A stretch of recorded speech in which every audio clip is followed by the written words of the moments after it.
قائد جو ہے کل ہم لندن میں اپنے ورکرز کو کہہ دیں، خدا نخواستہ ہم نہیں کریں گے، ہم کہہ دیں کہ فلاں فلاں کے گھر جا کے مظاہرہ کرو. یہاں ہو سکتا ہے، یہاں لوگوں کے گھر ہیں، یہاں لوگوں کی فیملیز رہتی ہیں، یہاں لوگوں کے اہل خاندان رہتے ہیں، اہل خانہ رہتے ہیں. گھروں کا چار دیواری کا جہاں پہ آپ کی فیملی رہتی ہے اس کی ایک حرمت ہوتی ہے، اس کا ایک تقدس ہوتا ہے. آپ اس کو وائلیٹ کر رہے ہیں. کہاں تک یہ لے کے جائیں گے آپ اس ٹینشن کو؟ کہاں تک یہ جو ایکرمنی ہے کہاں تک لے کے جائیں گے؟ جناب والا یہ سیشن جو ہے کسی مقصد کے لیے بلایا گیا ہوا ہے، اور اس کے لیے ہم سے ایک نہیں، دو نہیں، کم از کم 5-6 میٹنگیں ٹریجری بینچ کر چکا ہے اس سیشن کو چلانے کے لیے اور آئندہ جو سیشن ہے ان کو چلانے کے لیے. لیکن یہ اگر رویہ اپنایا جا رہا ہے، جو رویہ اپنایا جا رہا ہے، وہ ہمیں یہ پیغام دیا جا رہا ہے کہ ہم کسی قسم کی کوآپریشن جو ہے اپوزیشن سے نہیں چاہتے، بلکہ ہم یہ دشمنی جو ہے اس کو بڑھانا چاہتے ہیں. اس سیاسی دشمنی کو میری درخواست ہے ذاتی دشمنیوں میں تبدیل نہ کریں.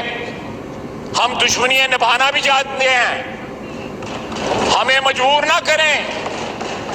اگر ہمارے قائد کے گھر کے اوپر جہاں پہ وہ اور اس کی فیملی رہ رہی ہے وہاں پہ حملہ ہو سکتا ہے، تو یہاں پہ ہر ہمارا مخالف جو ہے وہ ایکسپوزڈ ہے، وہاں پہ بھی حملہ ہو سکتا ہے، چاہے وہ لندن ہو چاہے وہ پاکستان ہو. یہ ساری چیزیں جو ہیں، یہ ساری چیزیں میں صرف ہماری سیاسی روایات میں چیزیں شامل نہیں ہیں. جی اسپیکر صاحب دیکھیں، پہلی بات آپ نے ابھی ایک گھر کے سامنے جو پروٹیسٹ ہوا ہے یا جو کچھ ہوا ہے اس کی ہم بھرپور مذمت کرتے ہیں. آپ نے یہ بات سنی، لیکن اسپیکر صاحب یہ اس گھر کی بات ہو رہی ہے جس کو ثابت کرنے میں ہمیں 5 سال لگے کہ یہ آپ ہی کا گھر ہے. ابھی یہ کہہ رہے نہیں کر رہے. اسپیکر صاحب آپ کو یاد ہوگا یہ آپ نے جس طرح سوال اٹھائے، میں ایک پریس کانفرنس دیکھ رہا تھا، وہ ویڈیو آپ نے بھی دیکھی ہوگی کہ پاکستان کوئی سالیڈیریٹی فرنٹ ہے کہ کوئی ہے، ان کی طرف سے یہ پروٹیسٹ ارینج کیا گیا تھا. بالکل ہم کسی کو کے گھروں کے سامنے احتجاج اور اس قسم چیزوں کو ڈسکریج کرتے ہیں اور مذمت بھی کرتے ہیں. لیکن اسپیکر صاحب اس میں 3-4 نقطے جو میں نے خود سنے اپنے کانوں سے، وہ ایک سوال اٹھاتے ہیں کہ آپ نے ہمیں کہا کہ ووٹ کو عزت دو اور پھر خود کہا کہ مجھے اجازت دو. تو یہ تو آپ زیادتی کر رہے ہیں. ایک سوال اس میں یہ تھا. دوسرا سوال کیا تھا اسپیکر صاحب؟ دوسرا سوال یہ تھا کہ ہم یہاں پہ دیاری غیر میں بیٹھ کے محنت مزدوری کر رہے ہیں، اپنے ملک کا نام روشن کرنے کے لیے ہم ہر طرح سے پاکستان کے سفیر بننے کی کوشش کر رہے ہیں. لیکن آپ ہمیں ذرا بتائیے،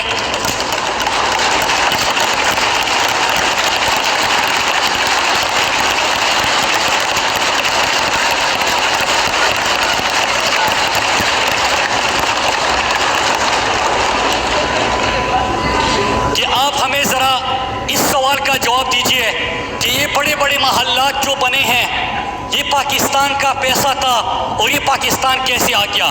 تو اسپیکر صاحب کچھ سوال جینون ہوتے ہیں، اور اسی اپارٹمنٹ اور فلیٹ کی بات کرتے ہوئے میں ایک دفعہ قوم کو پھر سے یاد دلانا چاہتا ہوں کہ جناب اس وقت جو آپ نے اسپیچز سنی تو یہ وہ جائیدادیں ہیں جس کے بارے میں کہا گیا تھا کہ ہماری لندن تو کیا پاکستان کے اندر بھی کوئی جائیدادیں نہیں ہیں، پتہ نہیں ہم ایک دوسرے کے ساتھ رہتے ہیں.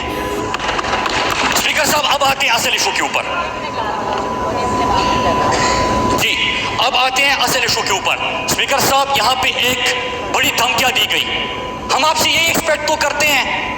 انہوں نے ماضی میں کیا کیا تھا کہ کبھی ہماری لیڈر عمران خان کے گھر والوں کے اوپر ماربل کا پتہ نہیں کسی کا کیس بنا دو، کبھی دہشت گردی کے پرچے ان کے اوپر کاٹو، کبھی گھروں کو کے سامنے کسی کو بیچے. یہ تمام چیزیں ان کی تاریخ رہی ہے اسپیکر صاحب. اور ابھی بھی جس انداز سے دھمکیاں دے رہے تھے تو میں ان کو جواب دیتا چلوں کہ گرچہ ہم کچھ بھی نہیں ہے لیکن سر ہتھیلی پہ سجا سکتے ہیں. کوئی بیچے تو کسی ساحل پر کشتیاں ہم بھی چلا سکتے ہیں. یہ دھمکیوں کا کلچر نہیں چلے گا اسپیکر صاحب. میں چند سوال کرتا ہوں اور انہوں نے جس انداز سے یہ نیریٹو بنایا نا اس کو کہتے ہیں اسپن ڈاکٹرائن. ان کو پتا تھا کہ آج ان سے سوال ہوگا کیونکہ لندن سے آپ کی واپسی ہوئی ہے. کچھ سوال ہوں گے جو پوری قوم آپ سے سننا چاہتے ہیں. نمبر 1 پہلا سوال کہ کتنی محنت آپ سب کو کرنی پڑی کہ جب سپریم کورٹ میں یہ کیس چل رہا تھا, پاناما پیپر سامنے آئے تو آپ ایک بندہ بیٹھ کے یہاں پہ ہمیں لیکچر دیتے رہے کہ یہ ان کی جائیدادیں نہیں ہیں, اور پھر اسی جائیداد میں ان کے ساتھ ملتے ہوئے آپ کو کیسے فیل ہوا؟ آپ نے سوال نہیں کیا اپنے خیال سے کہ اگر آپ نے یہ جائیدادیں بنائی تھی تو پھر ہم سے کیوں 4-5 سال جھوٹ بلوایا؟ آپ نے یہ سوال نہیں کیا؟ کیا پاکستانی قوم نے اگر آپ سے سوال کیا کہ آپ میرے وزیر خارجہ تھے, آپ میرے وزیر دفاع تھے, تو کس طرح آپ وہاں پہ موچی دوبی چوکیدار کے کاروبار کر سکتے تھے اور اقامے آپ نے رکھے تھے؟ کیا جنون سوال نہیں ہے؟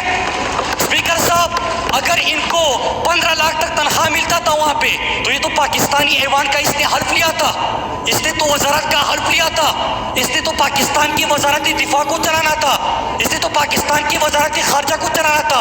اگر کوئی آپ سے یہ سوال کرتا ہے تو کیا اس کا جواب دینا بنتا نہیں ہے؟ کیا آپ ان کے لیے کیا خدمات دے رہے تھے؟ کیا یہ سوال غلط ہے؟ اگر تیسرا بندہ ان کے ساتھ ایسے اقبال جو گیا تھا اس نے کیا کیا, اس کی جو کرپشن کی کیسز چل رہے ہیں اس کا سوال کرنا کیا بنتا نہیں ہے؟ کیا اس نے جو اپنے بھائی کو غلط طریقے سے ٹھیکے دلوائے اس کا سوال بنتا نہیں ہے اسپیکر صاحب؟ تو اگر کوئی آپ سے سوال کرے گا تو آپ پارلیمنٹ آئیں گے اور انگلیاں ہلا کے دھمکیاں دیں گے؟ کیا آپ نے شہباز شریف سے یہ سوال کیا کہ جو آپ کا ٹی ٹی اسکینڈل آیا ہے اور اس کے بعد آپ نے ایک پریس کانفرنس کی, آپ کو یاد ہوگا شہباز شریف نے ایک پریس کانفرنس کی تھی, شہباز شریف نے کہا کہ میں شہزاد اکبر کو اور برطانوی صحافی کو کورٹ لے کے جاؤں گا, برطانیہ کی عدالت لے کے جاؤں گا. اسپیکر صاحب آج تک نہیں لے کے گئے, لیکن شہباز شریف تو آگے بڑھا اور اس نے کیا کہا کہ دیکھیں پاکستان کی عزت, ملک و قوم کی عزت داؤ پہ لگی ہے, الحمدللہ شہباز شریف وہ عزت بچائے گا اور برطانیہ کی عدالت میں سرخرو ہوگا. کیوں نہیں گیا؟ اسپیکر صاحب ان کی شفاعت ہوئے ہیں, انہوں نے آج یہ ایشو بنایا, ان کو پتا تھا کہ ان سے سوالوں کے سوال کیا ہے. دیکھیں اسپیکر صاحب آپ تشریف رکھیں پھر خاموشی سے سنیں, خاموشی سے. اسپیکر صاحب انہوں نے کہا میں کچھ دیر بعد اس ایشو کے اوپر بات کر لوں گا. پہلے جو انہوں نے رجسٹریشن کی بات کی, اسپیکر صاحب آپ کے اوپر بڑا تنقید کیا تھا کہ آپ کی وجہ سے اتنے آرڈیننسز پاس ہوئے. آج میں ریکارڈ لے کے آیا ہوں اور سنیے گا. آپ نے پیپلز پارٹی کے ایک دور میں صرف 3 سال میں, محترمہ کے دور میں 357 آرڈیننس انہوں نے پاس کیے 3 سال کے اندر. ہر سال کے اندر سنیے ایک سال کے اندر 129 ایوریج ان کا بنتا ہے جو انہوں نے آرڈیننس پاس کروائے, اور ہر جمہوری حکومت نے ایوریج ہر سال 29 آرڈیننس پاس کروائے. لیکن تحریک انصاف کی حکومت نے صرف 1.5 سال میں 20 آرڈیننس پاس کروائے, اور اس کے اوپر شور دیکھے 19 آرڈیننسز 1.5 سال میں 19 آرڈیننسز. لیکن ایک سال میں 129 آرڈیننس آپ نے پاس کیے, اور آپ ہمیں جمہوریت سکھا رہے ہیں, آپ ہمیں بتا رہے ہیں کہ پارلیمنٹ کو کس طرح چلائے جاتے ہیں. آپ کے دور میں تو کم از کم پروڈکشن آرڈر کا شور نہیں ہوگا. روزانہ پارلیمنٹ کا اجلاس شروع ہوتا ہے, پہلا سوال یہ ہوتا ہے کہ پروڈکشن آرڈر جاری کر دیں. دوسرا سوال یہ ہوتا ہے کہ آپ جو حکومتی رویے ہیں, حکومت نے کیا کیا ہے. اگر شہباز شریف کا کیس آتا ہے اور اس کو ہم پارلیمنٹ میں ڈیبیٹ کروانا چاہتے ہیں تو یہ تو جمہوریت ہے. آپ اگر کہیں کہ یہ بند کر دیں, اگر آپ یہ کہیں آج ملک کے اندر اور پوری دنیا کے اندر انسداد کرپشن کا عالمی دن منایا جا رہا ہے. اسپیکر صاحب اس پارلیمنٹ کو آج کرپشن کے خاتمے کے اوپر بات کرنی تھی, لیکن نہیں کریں گے کیونکہ کرپشن کا دفاع کرنا ہے.